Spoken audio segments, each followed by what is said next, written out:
نو دا چې کانو د نبی علیہ السلام د رسالت چې دی هغه تصدیق کړی دی او چا چې د نبی علیہ السلام د رسالت نه انکار کړی دی نو دنیا کې الله جل شانو د عبرت نشان ګرځولي دي ډیرو کسانو د نبوت چې د دعویدار دي دعوی کړی وي هغه زمانه کې هم الله جل شانو ختم کړی دي د عبرت نشان ګرځولي دې زمانه کې هم چې هغه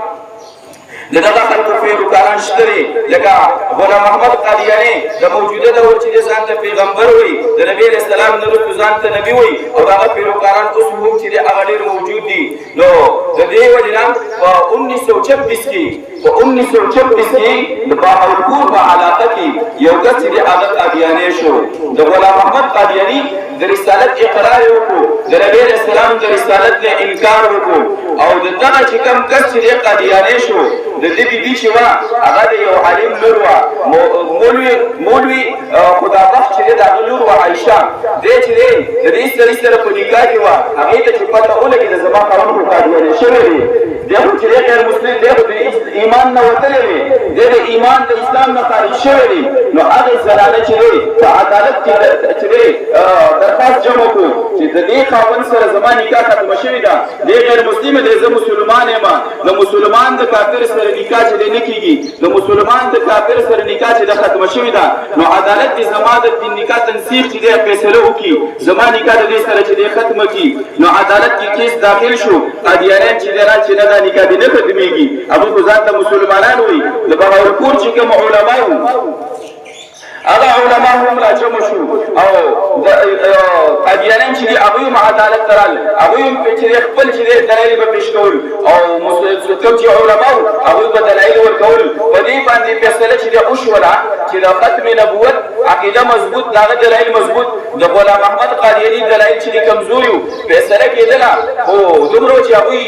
انتشار پیدا کاو د دې د وجلا چې د بهاولپور ته علما ابو دا فیصله وکړه چې اخیری ریمارک لپاره دی زمونږ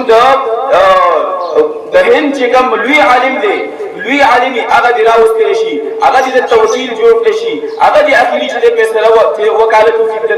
په دې فیصله کې نو اتفاق دی د جج په مشورې سره اتفاق دی د علامه انور شاه کشمیری رحم الله باندې وشو علامه انور شاه کشمیری رحم الله دا د بر صغیر پاکوهین کې د علم یو لوی سمندر تیر شوی دا د علم یو سمندر بر صغیر په بلکې زماده خدمت په دې امت کې ټول لوی عالم داس تیر شوی دی الله جل شانه یو عجیب علم ورکړو هغه ته چې دی هغه کله منتخب کړو هغه ته چې اطلاع وکړي شو چې دا څنګه د ختم نبوت چې دی مقدمه جاری ده د ختم نبوت فیصله ده اخیری دغه د پارستا انتخاب شوی دی د اخیری وکالت د پارستا انتخاب شوی دی دا هغه ته حاضری او په دې تاریخ باندې حاضری وکا عدالت ته او چې دغه فیصله چې ته دغه مقدمه کې ته چې دی د ختم نبوت دفاع وکي کله چې هغه ته دغه اسلام ملاو شولا په دغه باندې هغه انتهایی بیمارو او دا خونی بواسیر لاغه او دومره انتهایی بیمارو چې ډاکټرانو هغه ته چې علاج شروع کړو او ته په بالکل سفر نه کې ګرځي بلم او په دې ټیم کې د حج د ورځې هم شروع وی لکه نسبه د حج ورځې شروع دي حاجیان چې د حج لذي دغه رنګ د حج ورځې شروع وي د حج داخله کړو نو ډاکټرانو او طبيبانو ورته دا ویلو چې ته بالکل سفر نه کې ستا علاج شروع دي نو ممکن ده چې د حج د سفر د لپاره چې برابر شي خو دغه نه مخکې تعلق سفر ومو نو ممکن ده چې ستا د بیماری بیا شروع شي بیا ډیر شي نو د حج سفر داخله وکړي هغه سفر بندر نه پاتې شي او ممکن ده چې ستا د مرګ سبب وګرځيږي د حیران شو چې کله دا مقدمه د فرض د انتخاب وشو نو د حیران شو چې یو طرف ته د نبی رسول الله د ختم نبوت دفاع ده بل طرف ته د حج داخله کړی ده بل طرف ته چې بیماری انتهایی شدت اختیار کړی دی نو د په دې شو چې کومه خبره باندې چې عمل وکم کم یو چې خبره اومنم کم کار وکم اخیری دا چې فیصله دی او چې د ختم نبوت دفاع د لپاره بزم کې دې شی تاسو باندې اخرت د نجات سبب وګرځي د مرګ پته نه لګي بیا یو ځل فیصله وکړه چې الته نه حج پاتې کېږي دا غي داخله مې کړې ده حج لازم نو چې کله دا فیصله وکړه چې حج لازم نو بیا په زړه کې رال که حج نه لاړ شم چې د حج احکامات پوره کړم نو بیا به مدینه منورې ته ځم چې مدینه منورې ته لاړ شم نو جناب محمد رسول الله صلی الله علیه و آله وسلم روضی مبارکه ته مخامخ کېږم الته کې به درود السلام ویم او چې کله زه درود السلام ویم نو اصله چې د روضی مبارکه نه ماته اطلاع راشي چې ستا ضرورت خو په بهاولپور کې و زما د ختم نبوت دفاع وه ته دلته کې څه دپاره راغلی نو وایي دغه ټیم کې به زما سره جواب بیاسئ نو دې د وجې نه هغه فیصله وکړله چې زه به د ختم نبوت د دفاع لپاره بهاولپور ته ځم او د حج په الله تعالی توفیق راکړو بیا به حج وکړم خو د بهاولپور ته به ځم او د ختم نبوت دا دفاع چې د تا به کوم نو دغه فیصلې لپاره دې عدالت ته راغی د علماو سره خبرې اترې مشوره وکړله همدا خبرې وکړله چې کېدای شي زما بیماري ډېره ده او کېدای شي مرګ هم واقع شي خو دومره ده چې ممکنه ده چې د نبي علیه السلام د شفاعت سبب زما دا وګرځېږي نو چې کله عدالت کې فیصله پېښ شوله یو طرف ته علامه انور شاه کشمیري رحم الله ولاړ دی بل طرف ته چې دی د غلام محمد قادري پیروکار یو لوی عالم دغه مطابق د سوچ مطابق ولاړ دی هغه د غلام محمد په قادیاني په نبوت باندې دلایل پیش کړي او علامه انور شاه کشمیری رحم الله رد کړي علامه انور شاه کشمیری رحم الله د نبی رسول الله د رسالت دلایل پیش کړي د قران او د حدیث پر رڼا کې هغه رد کړي تر دې پورې چې علامه انور شاه کشمیری رحم الله په سونو دلایل پیش کړل هغه رد کول اخر دا چې هغه لا جواب شو نو علامه انور شاه کشمیری رحم الله ته فرمایي او دا هغه چې د قادیانانو د طرف نه چې کوم وکیلو دغه جلال الدین شمس نومو دغه ورته وایي او جلال الدین شمس وایي کان کور کر یې سنلې وایي ګورګونو کلاو کو دا خبره واوره وایي کته د خپل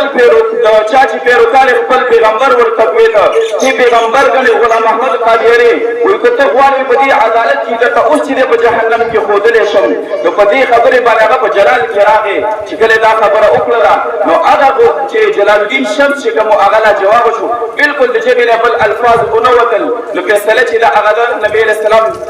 چې کوم علامه انور شاه کشمیری رحم الله کوم دفاع کوله فیصله دغه مبارکي وکړه شو هغه زنانه چې دا هغه ته چې د نکاح د تنسیح حکم چې هغه جاری شو خو دومره چې د نبی رسول الله د ختم نبوت دفاع وکړه شو ځکه هغه ثابت شو نو وروسته چې کله